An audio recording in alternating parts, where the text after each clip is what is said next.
Friends, immediately after the decision to exile the Ottoman dynasty, young and old, men and women, children alike, from Turkey, Sultan II's, Abdulhamid Han's 78-year-old sister, Seniha Sultan, holding on to a glimmer of hope, said the following in her telegram sent to Mustafa Kemal on March 4, 1924.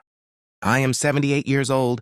Since I do not even have the strength to leave my room, it is not possible for me to comply with this latest decision. I earnestly request that you allow an elderly woman, like me, who has no share left in life, to spend these approaching final days of hers in her room, namely, Caliph Sultan Abdulmecid's daughter, Seniha Sultan. Allow me to give this last breath of mine in the lands that my ancestors took with their blood and life. I cannot even leave the room as it is. I do not have the strength for it.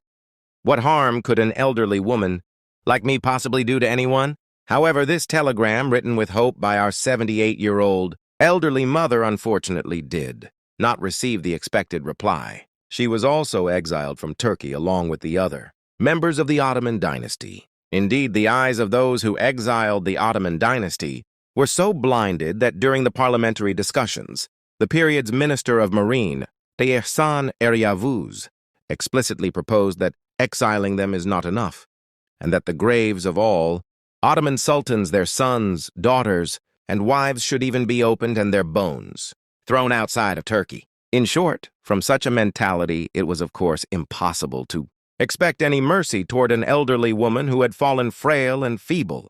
Let us continue. Sultan Abdulhamid's sister, Seniha Sultan, says in the telegram she sent to Mustafa Kemal, Pasha, on the day the exile law was enacted, I am 78 years old. I am not even in a condition to sit in my room. I am awaiting death. Do not drive me out of my room. Let me not go outside. I published this.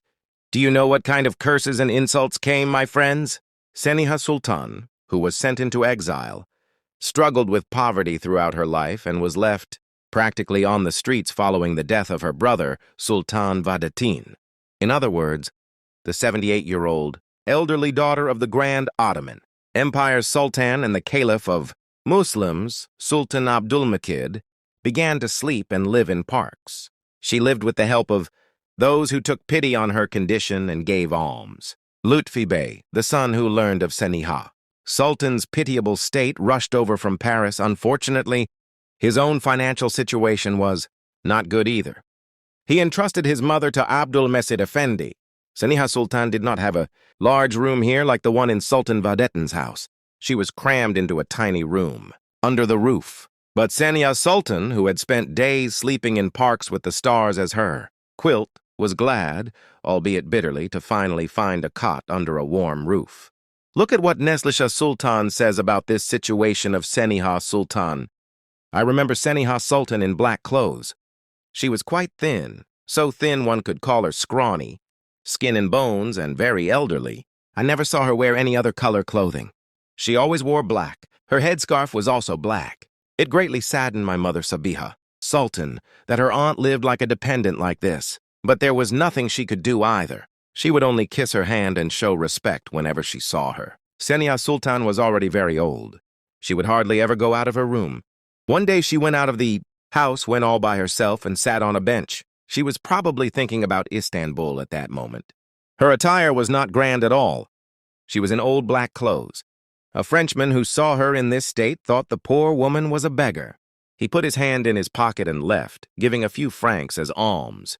When Seniha Sultan recounted this situation she had fallen into, she would say, I accepted the alms, and I accepted it with smiles, my daughter.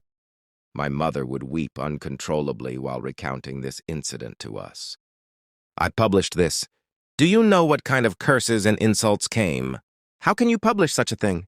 Am I manufacturing documents? No. Using the archive is considered a crime in this country in the eyes of some people. Madam, such a scandal is unacceptable. Friends, Sultan Abdulmecid's longest living child, Seniha Sultan, reached the end of her life spent in pain in 1931. There was no Muslim cemetery in the French city of Nice. A great deal of money was also required to transport the funeral to a Muslim country.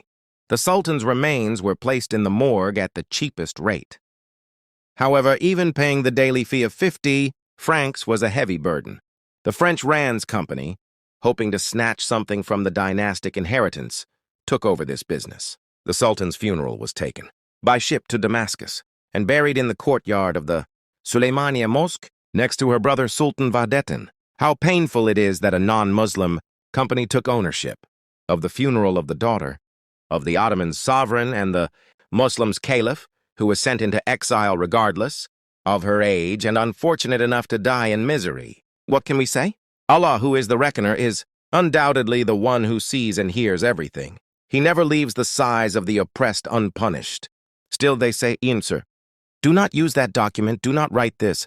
Why not write it? What is wrong with this? This is our history. These things happened. In other words, they are trying to imply, are you trying to make ATATÜRK look bad? That's the aim. What are they seeing in a document that actually exists? And it is an official document. Behold the Presidency Archive! Do not forget to like and share our videos so that these kinds of videos, prepared as a result of serious efforts by taking a big risk, can reach more people and help our channel grow and develop. If you want to provide financial support to our channel, you can also use the join and thanks buttons. See you in the next video. Peace be upon you, friends.